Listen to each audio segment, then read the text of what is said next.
ભાવનગરની નજીક પાલિતાણાની પાટણ ભૂમિ પર આવેલો આ એક એવો પર્વત જેનું નામ છે કદમગીરી. આ જગ્યા જેટલી સુંદર છે એટલો જ એનો ઇતિહાસ પણ ખૂબ જ રોંચક અને પૌરાણિક છે. સૌથી પહેલાં વાત કરીએ આના નામની. પ્રાચીન સમયમાં સમગ્ર વિસ્તારમાં કદમ નામના વૃક્ષોનું ખૂબ મોટું જંગલ એટલે કે વન હતું. આ કદમ વનને કારણે જ આ પર્વતનું નામ કદમગીરી પડ્યું અને જૂના સંસ્કૃત ગ્રંથો તથા સાહિત્યમાં આ પર્વતને કોળંબા તરીકે પણ ઓળખવામાં આવે છે. તો મિત્રો, હવે આપણે વાત કરીએ અહીંના ધાર્મિક અને લોક સાહિત્યનો ઇતિહાસ. આ ડુંગર કમળા માતાજીનો એટલે કે કમળા દેવીનું અત્યંત પવિત્ર અને પ્રખ્યાત સ્થાન માનવામાં આવે છે.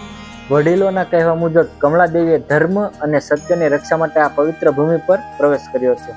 ત્યારથી લઈને આજ દિન સુધી તેમની યાદમાં ફાગણ સુદ 14ના દિવસે અહીં કમળા ઉતાસણીનો મોટો ઉત્સવ અને મેળો ભરાય છે. હોળીના તહેવાર પહેલા યોજાતા આ ઉત્સવના દૂર દૂરથી હજારો શ્રદ્ધાળુઓ માતાજીના દર્શન અને માનતા પૂરી કરવામાં આવે છે. આ જગ્યા સાથે આપણે લોક આસ્થા અને ચમત્કારોને અનેક વાતો જોડાયેલી છે. તો મિત્રો, આ જગ્યાનું મહત્વ માત્ર હિન્દુ આસ્થા પૂરતું સીમિત નથી, પણ આ ભૂમિ જૈન ધર્મનું અતિ મહત્વનું પ્રાચીન સિદ્ધ ક્ષેત્ર પણ છે. પાલિતાણા અને શેત્રુંજી પર્વતમાળાની આસપાસ આવેલું હોવાથી આ પવિત્ર ધરતીનું ધાર્મિક વજન ખૂબ વધી ગયું છે. જૈન શાસ્ત્રો અને ઇતિહાસ અનુસાર જૈનોનો પ્રથમ તિરસ્કાર ભગવાન ઋષભદેવ આદિનાથ ભગવાનના પવિત્ર શરણના ધરતી પર પડ્યા હતા. આ ઉપરાંત મહાન તપસ્વી કદમ મુનિએ આ પર્વત પર કઠોર તપસ્યા કરી હતી. પોતાના કર્મોનો નાશ કરીને આ પર્વત પરથી મોક્ષ નિવારણ પ્રાપ્ત કર્યું હતું. કદમ મુનિના નામ પરથી જ આ પર્વતનું નામ કદમગીરી અમર થઈ ગયું છે.